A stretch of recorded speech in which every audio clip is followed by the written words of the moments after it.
Daddy's leading. Why? He's smarter than you. Amen. Listen to him. Rearrange your priorities if it's necessary. I don't know who that was for. Rearrange your priorities. Priorities. I'm trying to say. Okay. I told you all about a word from the Lord for you. I got one. I'm flowing in the Spirit. I have another word from the Lord for you. You ready?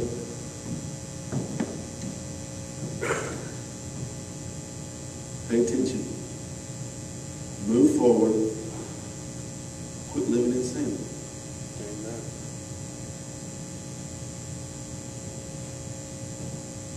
Shall I rephrase it? Thus saith the Lord, go and sin no more. John chapter 8. Let's wrap this thing up. John chapter 8.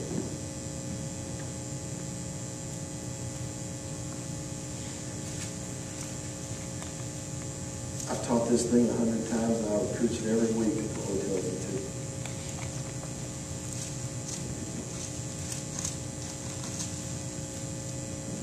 Jesus went to the Mount of Olives, and early in the morning he went to the temple.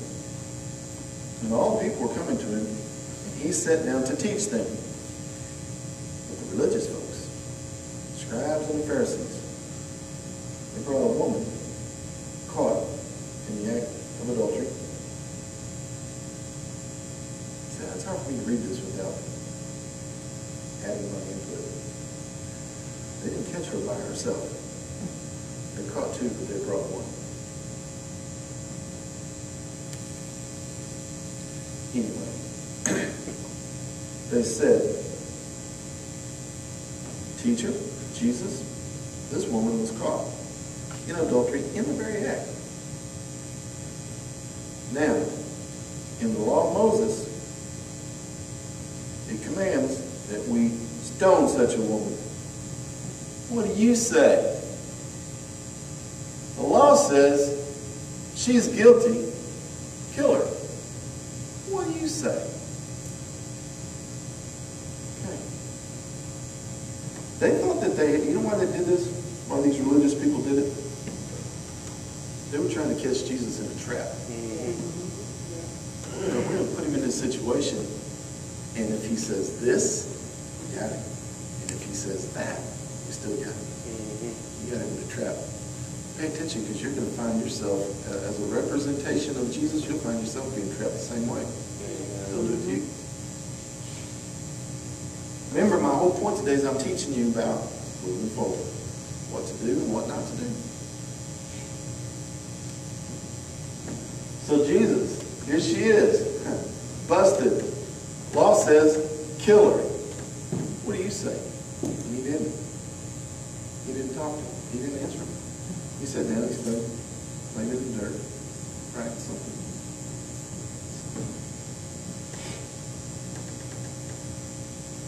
They were, you know, if he had done this, if he had answered them and said, no, you know, don't kill her.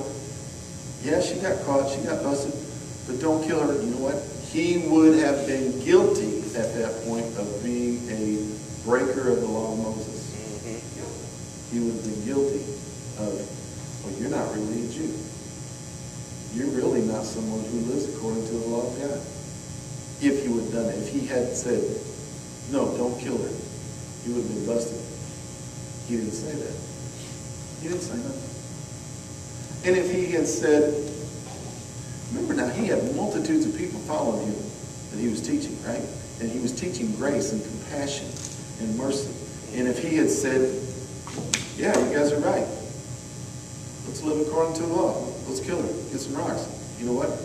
All those other people who have been seeing God in a whole different perspective, they would have bailed out. They would have left. All the people who were coming beyond the law into truth, if he had said, you guys are right, she's guilty, kill her, he would have lost them. So he didn't go this way or that way. He didn't say nothing. He just started writing something in the dirt.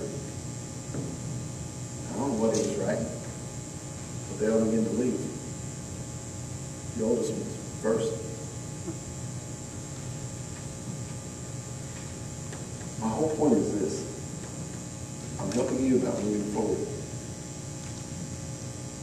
Jesus didn't condone the sin. And Jesus didn't disregard the law. Either one. He didn't disregard the law, and he didn't condone the sin. You're going to have to take that with you as you move forward down your path. Because you're going to get laid in that same trap. People are going to lay that same trap to you. You're going to come up and say, well, all right, Christian, teacher, pastor,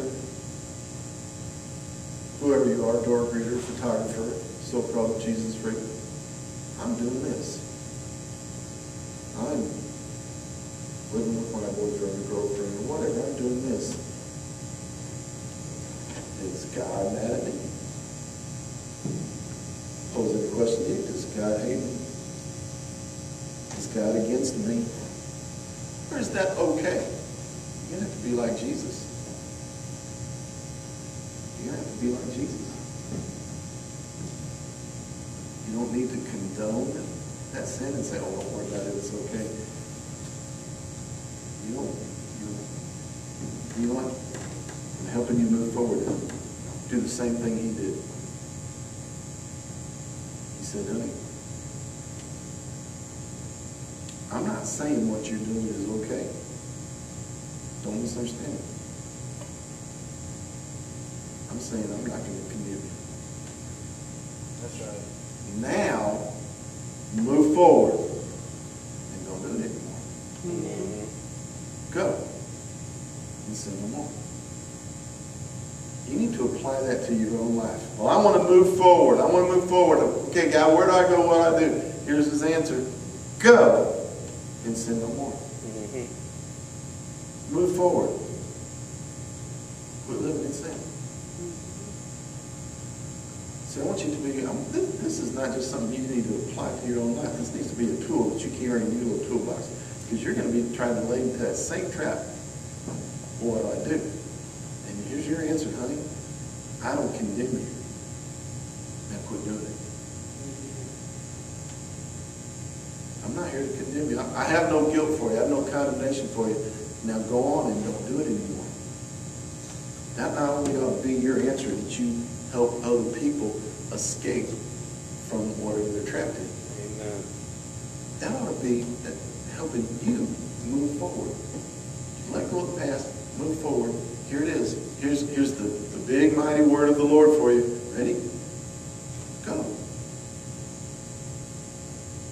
And sin no more. Is that too deep for you? That wasn't too deep.